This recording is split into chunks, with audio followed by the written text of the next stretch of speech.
ഇന്നത്തെ ഏറ്റവും പുതിയ വീഡിയോയിലേക്ക് ഇവർക്കും സ്വാഗതം. വെറും ഒരു മാസത്തിനിടയിൽ തിയേറ്ററുകളിലേക്ക് എത്തിയ ലാലേട്ടൻ നായകനെത്തിയ എമ്പുരാൻ തുടരും എന്നീ സിനിമകളിലൂടെ ഒരുപാട് നേട്ടങ്ങൾ റെക്കോർഡുകളെല്ലാം തന്നെയാണല്ലോ ലാലേട്ടൻ വാരിക്കൂട്ടിയത്. എമ്പുരാൻ തുടരും എന്നീ സിനിമകൾ തുടർച്ചയായിട്ട് 200 കോടിയിലധികം കളക്ഷൻ നേടിയെടുത്തതോടെ ഇന്ത്യൻ സിനിമയിൽ തന്നെ പുതിയ റെക്കോർഡ് ലാലേട്ടൻ ഈ വർഷം നേടിയെടുത്തിരിക്കുകയാണ്.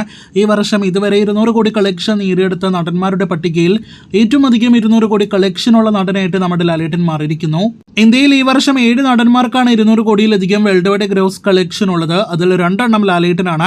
വിക്കി കൗശൽ, അജിത് കുമാർ, ഒപ്പം തന്നെ അക്ഷയ് കുമാർ, വെങ്കടേഷ്, അജയ് ദേവ്ഗൺ, ആമിർ ഖാൻ തുടങ്ങിയവർക്കെല്ലാം തന്നെ ഓരോ 200 കോടി കളക്ഷൻ വീതമുണ്ട്. 2025 ഈ വർഷം മുഴുവനായിട്ട് പൂർത്തീകരിക്കുമ്പോൾ ലാലേട്ടൻ ഈ റെക്കോർഡ് നിലനിർത്തുമോ എന്നാണ് നാം ഉറ്റുനോക്കുന്നത്. കാരണം ഇനി അജയ് ദേവ്ഗൺ ആണെങ്കിലും അതോടൊപ്പം തന്നെ ഈ ലിസ്റ്റിൽ അക്ഷയ് കുമാറിനാണെങ്കിലും ഈ വർഷത്തിന്റെ അടുത്ത പകുതിയിൽ സിനിമകളുണ്ട്. കാത്തിരിക്കാം. ലാലേട്ടനോടൊപ്പം 200 കോടി കളക്ഷൻ 2 എണ്ണം നേടിയെടുക്കാനായിട്ട് മറ്റ് നടന്മാർക്ക് ഈ വർഷം ഇനി ആകുമോ ഇല്ലയോ എന്ന് കാണുവാനായിട്ട്.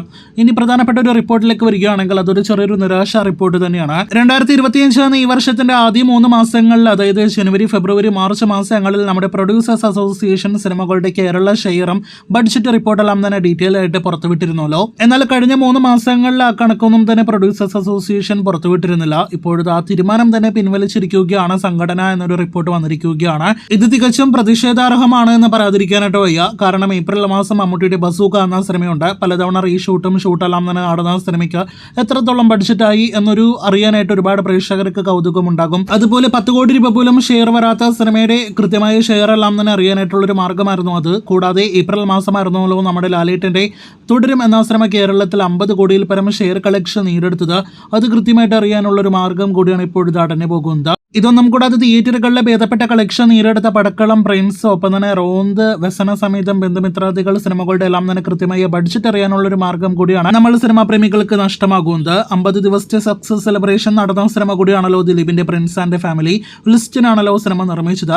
ലിസ്റ്റിന്റെ സിനിമയായതുകൊണ്ട് ആ സിനിമയുടെ ബഡ്ജറ്റും അതോടൊപ്പം തന്നെ ഷെയർ എല്ലാം തന്നെ പുറത്തു വന്നാൽ ഈ സിനിമയുടെ വെർഡിറ്റ് എക്സ്പോസ് ആകും. എന്തുകൊണ്ടാണ് നിർമ്മാതാക്കളുടെ സംഘടന ഈ ഒരു തീരുമാനം പിൻവലിച്ചിരിക്കുന്നത് എന്നാണ് സിനിമാ നിർമ്മാതാക്കളിൽ ഒരാൾ കൂടെ ഒരു സ്ത്രീ ഇന്ന് മാധ്യമങ്ങൾക്ക് മുന്നിൽ അറിയിച്ചിരിക്കുന്നത്. അപ്പോൾ ആകെ മൊത്തത്തിൽ ഇത് തികച്ചും നിരാശാജനകമായ റിപ്പോർട്ടാണ്. കാത്തിരിക്കുക കൂടുതൽ സിനിമാ വാർത്തകൾക്ക്.